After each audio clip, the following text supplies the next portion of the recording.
Alors, je m'appelle Thoraya Shriki, je suis économiste en chef au département Afrique du Nord de la Banque africaine de développement et je travaille avec l'équipe Soukhat Almir. Soukhat Almir, c'est un partenariat qui regroupe 20 partenaires qui font partie du monde des donateurs, de la société civile, des sociétés privées et en fait aussi des banques, de la BTS ou PME. Et l'objectif de Soukhat Almir, c'est d'aider les jeunes entrepreneurs qui ont des idées à les transformer en projets, transformer des projets en entreprises pérennes.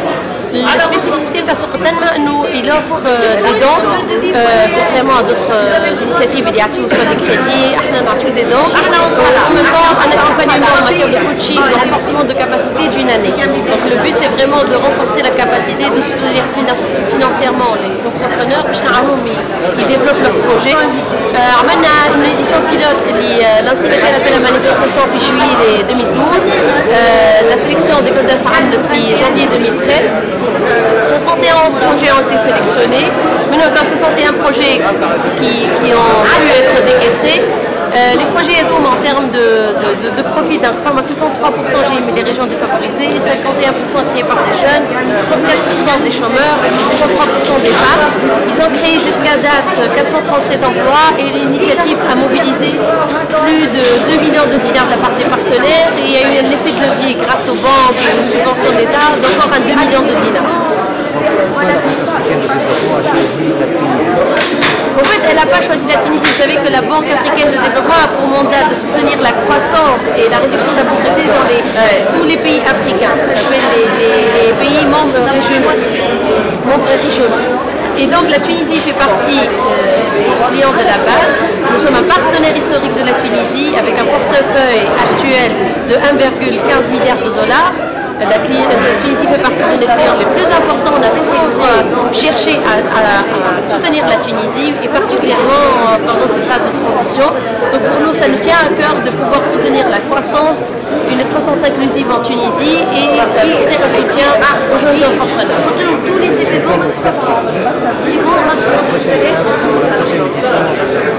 Là, on a beaucoup d'ambition vu les résultats préliminaires positifs de l'édition pilote et nous avons l'ambition de lancer une nouvelle initiative qui, Inch'Allah, on l'espère, portera et permettra de mobiliser des ressources plus importantes, de soutenir un nombre plus important d'entrepreneurs.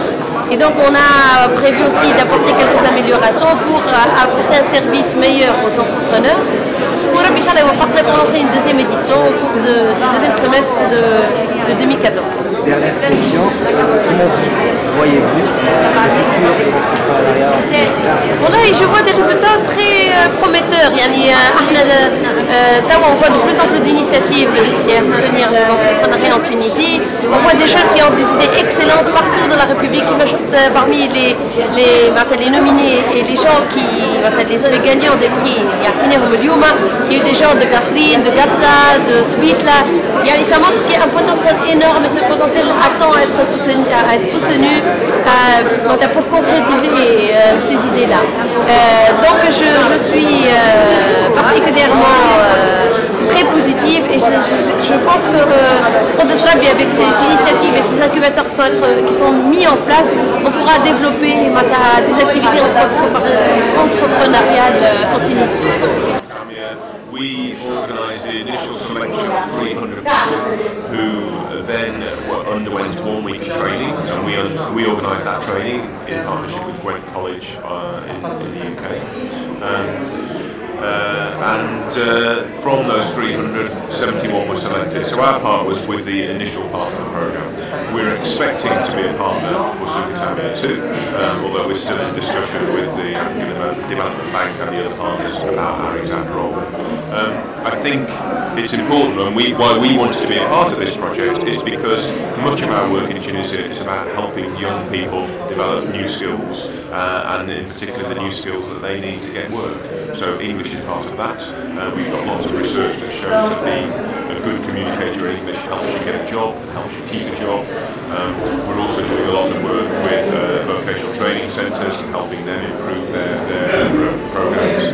We're also connecting universities in Britain with universities in Tunisia and looking in particular at areas like career centres which are helping young students in universities get a better sense of how to apply for a job and how to fill in CVs, how to manage interviews, how to actually manage their whole job pursuit. Première phase pilote. Ensuite, tous les partenaires, chacun apporte une plus-value. Au niveau du coaching, Microsoft, nous avons participé avec des ressources sur le projet technologique. Donc on met à disposition des entrepreneurs des ressources gratuitement. Ensuite, on a participé aussi en mobilisant des coachs sur la partie technique, sur la partie business.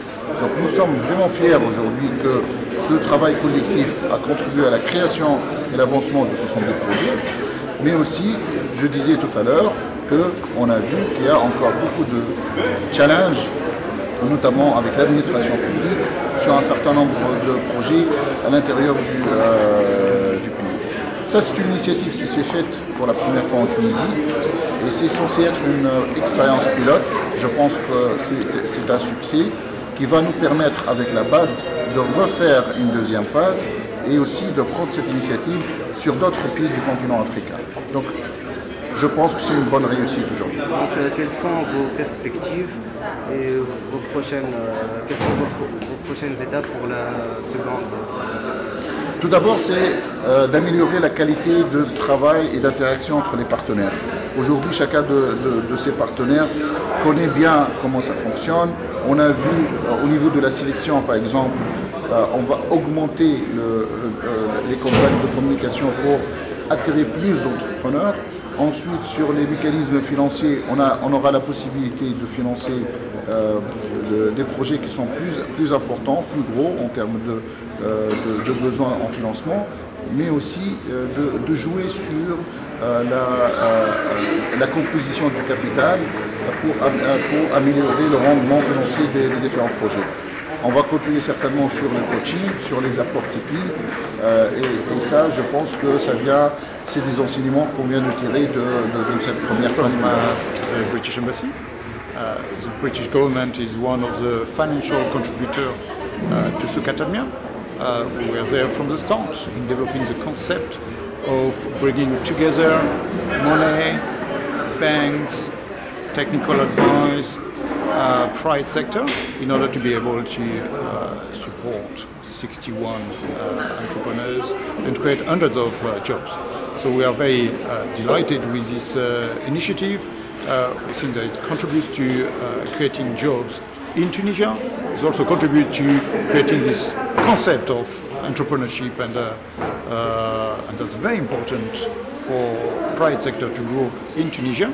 And we are very much considering contributing to the second phase of Sukatamia.